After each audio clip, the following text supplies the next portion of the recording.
Ini ang Digicast Negros X, ang top 10 nga mga balita sa Negros Island region. Ang amo ni gadulong sa inyo kagyari na aton nga mga top stories of the day. Today, September 12, 2025, Biyernes nga adlaw. Masobra sa 200 ka mga balay na sunog sa Barangay 27 sa Bacolod City. May duga nga mga tagreklamo batok sa maestro nga na-dismiss bangod sa sexual harassment nga kaso. Duha ka mga pulis kag inanadakpan sa bypass operation na buguan sa salakyan. Buenos Aires Mountain Resort magabukas liwat sa publiko sa buwas nga adlaw.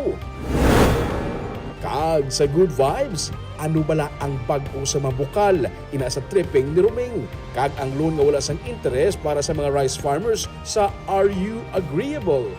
Inatanan sa Digicast Negros X.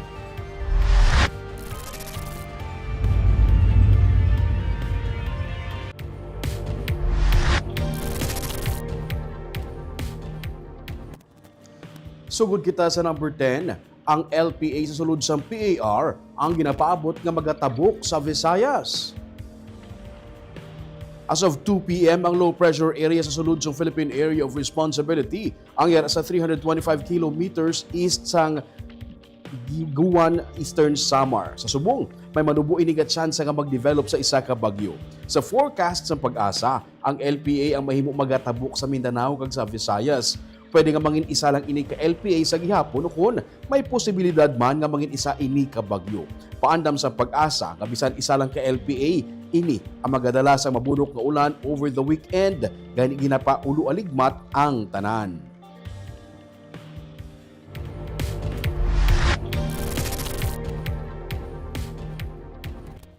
Sa number 9, liwat na nga magabukas ang Buenos Aires Mountain Resort sa Barangay Ilihan sa Bago City, buwas nga adlaw. Sini nga adlaw, ginpatigayon ang soft opening nga ginpamunuan ni Mayor Mayet Havellana. Upod sa board member Nicolas Yulo kag Paula Alonso Valderrama, lakip ng iban pagid nga mga lokal nga mga opisyales. Suno sa kay May Ann Fortus ang tourism officer sa Bago City. Buwas Sabado nga adlaw, formal nga magabukas sa publiko ang natungdan nga government-owned facility. Sa karon, ang bago nga improve nga Olympic pool, lakip na ang mga daytime cottages ang pwede na mabisitahan. Ginaklaro ni Fortus nga daytime pa lamang ang operation nga pwede sa resort. Ang pagbukas liwat sa Buenos Aires Mountain Resort, kasunod man sang pag-downgrade sa Alert Level 2 sang Bulkan Kanlaon. Sa nagligad lamang nga tuig nagsugod ang development sa resort sunod sa kay Fortus kag ini ang sabahin sang Olympic pool. Padayon ang development phase by phase sunod sa kay Fortus. Dako ang bulig sang Buenos Aires Mountain Resort sa patag sang turismo sang Bago City. Bangod sa malawig nga tion, ini ang nangin major contributor sa syudad bahin sa tourist arrival. Labi na nga ginaganyat sini ang pamilya kag mga group visitors. First phase, so that is the area of the Olympic pool. Amo ba na siya?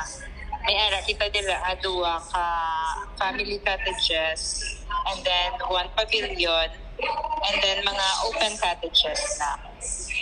Amo nang available now. Mga makuha sa aton mga public.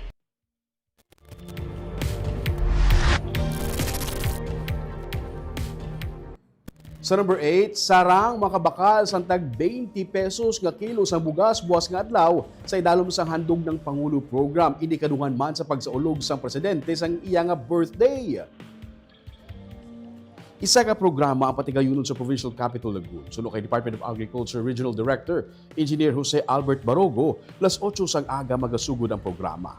Pagkatapos ini, magasugod na ang baligyaan sang tag 20 pesos nga kilo sang bugas. Ginaklaro ni Barogo bukas ini sa tanan kag hindi limitado sa specific na sector. Limitado sa napulo ka kilo ang pwede mabakal kag mangin first come first served ini. 1,500 ka bumalakal ang mabaligyaan base sa kadamuon sang bugas nga igabaligya. Nagaabiso si Barogo nga magdala sang ID ang mga bumalakal bangod kinahanglan iniilista kag sa liquidation sang ahensya. Magahatag man ang DANIR sang 150 million pesos nga balor sa agricultural machineries and facilities sa mga farmer cooperative associations sa Negros Occidental. Basta muna na first come first serve na lang for all. As low as magdala lang sila ID. Amo na nang request namon kay may permahan sila.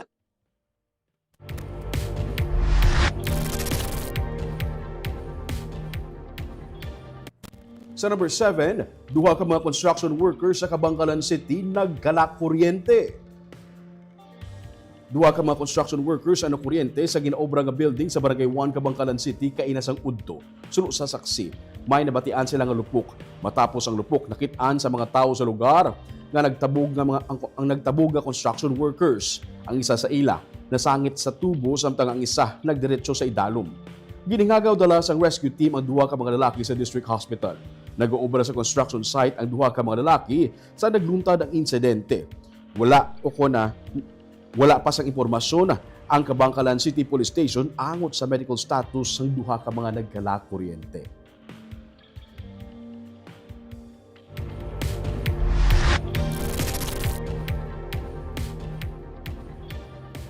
Sa number 6, isa ka gatos tanan ka mga PDL kag mga jail guard sa Cadiz City nagnegatibo sa drug test. Yan pa'y dalom sa drug test ng 57 sa 177 ka mga persons deprived of liberty kag 37 ka mga jail officers sa Cadiz City District Jail sa reclamation site Barangay Tinampaan, Cadiz City, Huwebes nga adlaw. Ginkuhaan sa Cadiz City Health Office ang urine sample sa mga PDL kag jail officers sagud i-test kung may presensya ini sang ginadumilian nga droga. Base sa resulta, nagnegatibo sa paggamit ng illegal nga droga ang 42 ka mga kalalakian nga PDLs kag 15 ka mga kababayan, pati na mga personnel sa Bureau of Jail Management and Penology. Samtang ang BJMP upod ang Philippine Drug Enforcement Agency, Philippine National Police kag Bureau of Fire Protection ang nagpatigayon sang search and seizure operation sa sulod sang Cadiz City District Jail. Sa bulig sang K9 sniffing dog, ginpangusisa ang mga kagamitan sa mga PDL. Suno sa report, wala sang illegal nga droga o kontrabando nga nakumpiskar sa sulod sang jail facility.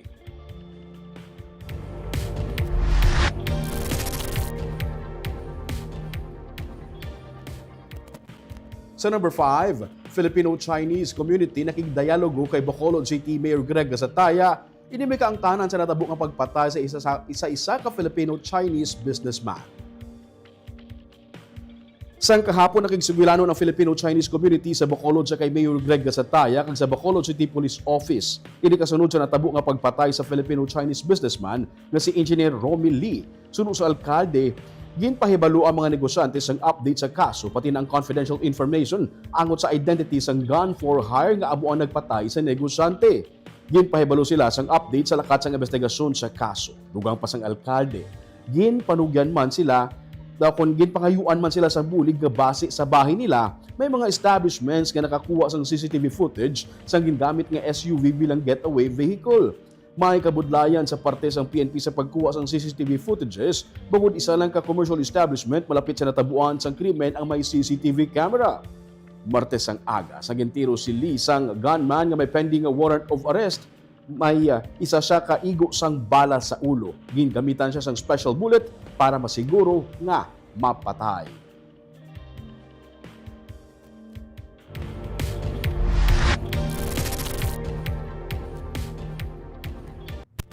Sa number 4 naman, duha ka mga pulis kang ilang nanakpan sa buy-bust operation na bungbuan sang salakyan. Pilason ng duha ka mga PNP intelligence operatives pati ng ilang nanakpan na drug personality matapos mabungguan sang auto samtang nagapatigayo sang buy-bust operation sa igad sang dalan sa atubang sang Taala Farm sa Handumanan Access Road sakop sang Barangay Mansilingan sa Bacolod City. Gindala sa ospital ang 35 anyos nga pulis nga may ranggo nga police staff sergeant. Ang iaupod nga may ranggo nga corporal kag 23 anyos nga subject sang buy-bust. Outpatients ang corporal kag ang subject sang buy-bust apang ang police staff sergeant padayon nga ginabulong sa ospital.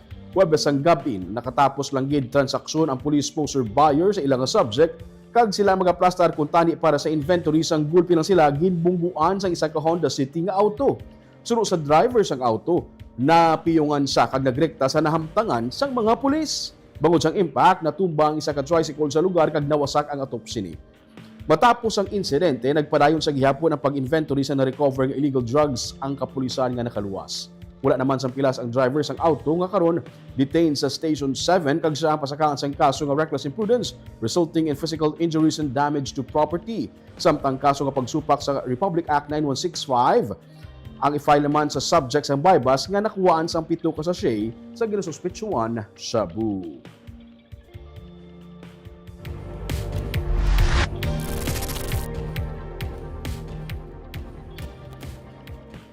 Sa number 3, may duga nga mga tagreklamo batok sa isa ka maestro nga ginreklamo bangod sa sexual harassment. May mga messages nga nabaton si Bacolod City Mayor Greg Gasataya kasunod sang iya nga paghaylo sa iban pagid nga mga posible biktima sang sexual harassment nga mag-report kay i-assist sila sang syudad. Ini matapos ang natabo nga pag-dismiss sa isa ka maestro sa Bacolod City College bangod sa reklamo sang estudyante nga iya ginapangayuan sang sexual favor kabaylo sang passing grade kag favorable academic condition. Pero sunod sa alkalde, ginapangayuan nila anay sang ebidensya ang duga nga mga tagreklamo kag i-assess nila ang reklamo. Luyag sang alkalde nga may balasihan ang reklamo.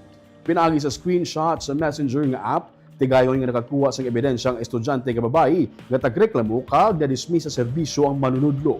Nag-file sang motion for reconsideration ang manunudlo kag ini ang pagatun-an pa. Mga messages but ginapavalidate nato kiti hindi pwedeng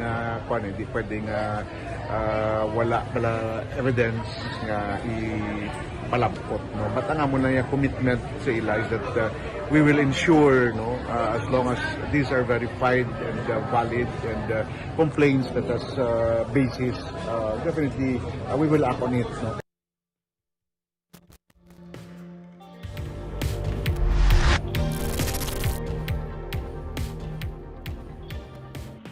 Sa number 2, dalasang mabunok nga ulan kahapon, gindalasang daludo sang tubig ang mga volcanic materials sa creek sa may sitio Tamburong, Barangay Biak na Bato sa Banwa, Sangla, Castellana.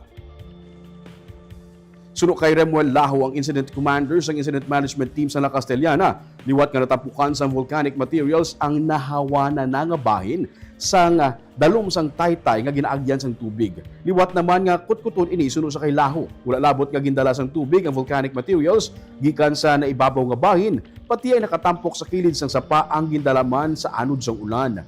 Subong adlaw tigayon nakakuha sang 68 cubic meters ng volcanic materials padulong sa compound sang DNR.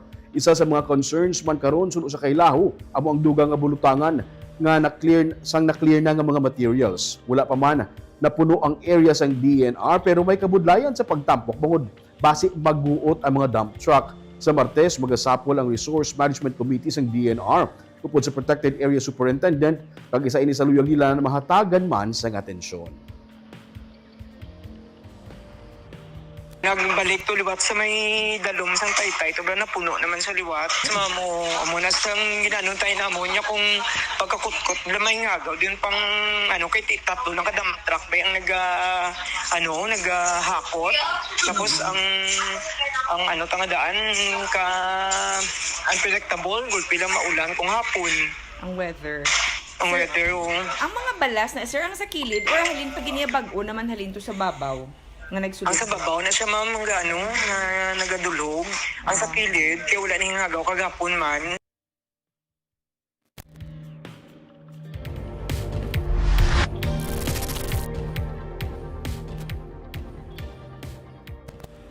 Kag sa numero 1 sa mga balita subong nga adlaw. Sa balay nga wala sang kuryente.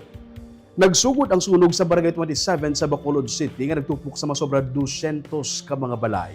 May extension cord nga ginsaksak sa piyak nga balay nga ginalantaw amo ang ginhalinan sang kalayo. Yaring report. Ini ang kalayo nga nagpukaw sa mga residente sa Barangay 27 sa Bacolod mga alas 12 kainas ang kaagahon. Ang lugar amo ang ginapwestuhan sa mga furniture shop sa Lopez Haina Street. Madasig nga nagdako ang naglapta ang kalayo bangod nga inikit-ikit ang mga balay. Ang ginalinan sang kalayo amo ang balay ginarentahan sa mag-live-in partner sa sulod. Sa tabok lang sang balay ni Carlo Deldo. Tulog na sila sa nag-ibwal ang kalayo. Pagbugtaw nila, dako na ini. Gani, wala na sang iban pa nga may nasalbar nga pagkabutang. Ginuna nila anay ila kaugalingon para hindi matrap sa sulod. Na murag-murag ako pag ako din na igual ang kalayo. Dako na. Lakot na. Di na di matapat yung tubig. Oo. Tapos ano ginubra muna? Mga bata, yung pasikyan na yun, wala na gamit. Ang mga kaingod balay, nagainit ang ulo. Kaya ang mga tagbalay sa nasunog nga balay, wala man lang nagpabalo nga nagadaba-daba na ang kalayo. Walang natungdan yan na nago sa piyak balay, wala man lang nagambal na sunog-sunog. Wala siya nagsambal? Wala man lang nagambal, okay kung Kung pagsunog, kung nagambal din na sunog-sunog, nagapan patani. Ang mga bumbero gikan sa katupad nga mga banwa kag syudad nagresponde sa sunog nga nagdangat sa third alarm. 216 tanan ka mga balay ang gintupok sang kalayo, 180 ubos gid sang kalayo, 36 may porsyon lang nga nagkalasunog. Ang ini nga computer shop ubos gid sa sunog. Sa kainit sang kalayo, ang ini nga poste sa footwalk sa sulod daw nangin arko. Ang semento na lang kag sin ang nabilin sa mga balay. Gani si June, ginatipon ang mga saway nga makitaan, ipakilo niya inianay, pangbakal lang sa sudan panyaga. Ubos kuno tanan nila nga mga pagkabutang, pati uniform sang iyang anak wala makaluwas. Wala na ako. Oo. Wala. Mga bayo dyan ako, dyan, ay gilubog sila. Pila kay blog sa sente mo? Ang makabataan mo? Isa? Oo. Ubos gid wala man. Sama mo. Alam mo sa balay. Amo na nanay pa kilo. Dito na lang, para makapilpiyan na yun. Ang ini nga pamilya nagalalain. Ginbilin lang nila makadali ang natipon nga mga coins kag nagkaon sa gwa. Pagbalik nila, nadula na. Amuman ang natipon nila nga mga scrap. Nabilin, di ba lang? Ginbilin lang dadana, ginagawa lang kami ng wala. Pagbalik wala na. Ay na, kasi ang ano, damit ni Banahon nga yung tipon, may pakilo yaman, guway naman. May mga saway pa to. Sila kami nanipon, sila nakapulos. Nagagwa sa investigasyon sa Bureau of Fire Protection sa Bacolod nga nagsugod sa ginaarkilahan nga balay ni alias Fritz kag Sunshine ang kalayo. Sunod sa kay Bacolod Fire Marshal Fire Superintendent Jenny Masip, wala sang kuryente ang amo nga balay pero nagasaksak lang sila sang extension cord sa katupad nila balay. Ini ginalantaw nga rason sa pagsugod sang kalayo. Ni ara man kita dito na recover nga extension wire nga may naka 3 gang ni siyang extension wire and may nakasaksak nga ceiling fan and charger. Actually ining balay ni alias Fritz and Sunshine wala ni sila kuryente. Nagatap sila sa piyak nga balay using only an extension wire. So na-recover naton ining extension wire halin sa balay nila pakadto dito sa neighborhood. Halin pa sa isa man kasunog sa Barangay Granada ang mga bumbero kag nagrekta sa Barangay 27. May kabudlayan pa sa pagpalong sang kalayo kay footwalk lang ang kalagyan. Isa sa mga ginakabig nga red zone sa Bacolod ang ining nga area, lugar nga prone sa sunog. Sunod sa kay punong Barangay Freeman Madalag, construction materials, mga bayo ug kitchen supplies ang kinahanglan sa karon sang 250 ka pamilya o kun 800 ka mga individual. Kinanglan nila karon tululugan, pagkaon. Oo. Amo ginapinakano nila kay Tisubong. Wala naglailis lang, kaya halos tanan niya wala gid na survive. Oo. Tisubong ang yanga t-shirt, pag ang yanga dastura mo ginagatanan. Halin kagabi. Kung ano bayo kagabi amo na sa subong. Oo, wala na gid kay wala na gid Islam. Si Mayor Greg Gasataya humalin kainak sang kaagahon ara sa lugar sang insidente. Kaina, nagbisita man siya sa evacuation center kay nagpalabot sang bulig sa apektado nga mga pamilya. Istoryahan pa nila kung di na temporado nga magatiner ang mga nasunugan kay 15 lang kaadlaw sila pwede magtiner diri sa May Mabini Elementary School. Arman, because we were given only 15 days to use this school para maging evacuation center, temporary evacuation center sa ating mga utod na nasunugan. So, ma-meet man po with the BHA and the iban agencies, then with the barangay sa pagplastar man.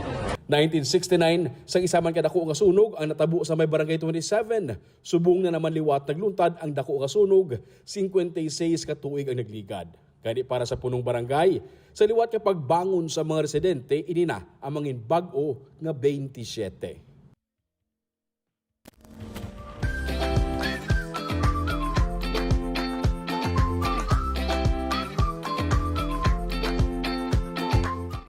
Kagyari naman ang pangpabalo namon sa inyo nga pang pag-good vibes siniga weekend.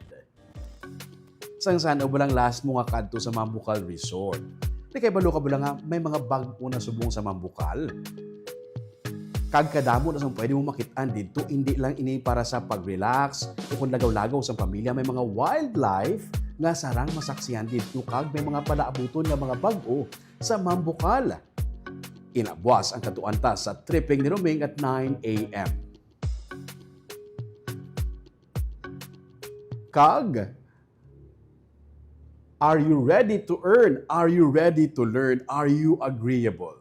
Sa Sunday naman, istoryahan ta ang palulos para sa mga magagmay nga mangunguma, ang loan para sa mga rice farmers naton nga wala sang interes. Ina ang daydayon ta, sino ba lang pwede makabenepisyo diri? Ina naman sa Sunday sa Are You Agreeable?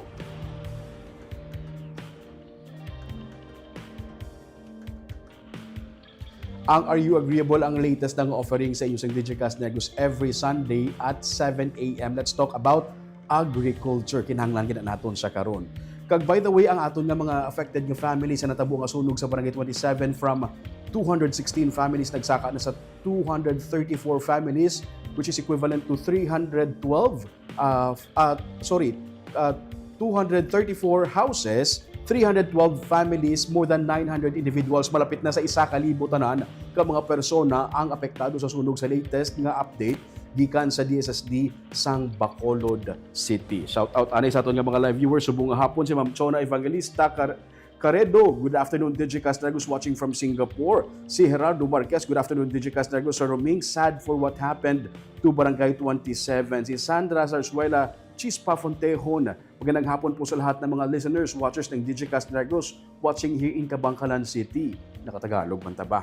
Si Lloyd Davales, good afternoon ka Digicast, Romeo Ruming Subado, happy weekend, nice trip to Mabukal. Bantay mo sir, sadya to. Si Gloria Bantige, good afternoon Digicast, kag Sir Ruming Subado, happy weekend. Rumel Mahilong Galio, good evening Sir Ruming, kag Digicast Negros. Maria Fe Panaga Barredo, good PM Digicast Negros, God bless everyone. Si Dennis Bautro Carbos, mayang hapon ka Digicast Negros. Si Maricon Gamboa Hayashi, good evening Sir Ming Digicast, watching from Japan. Si Cesar Juanito III, aton nga suki kada hapon, good afternoon Tito Ruming and Digicast team. Ren watching from Ilopez, Silay City. Shout out sa kay Pems Rapinian. Kagmuyad to ang top 10 nga mga balita sa Negros Island region. Subong adlaw, tubtub sa Lunes. Have a safe weekend.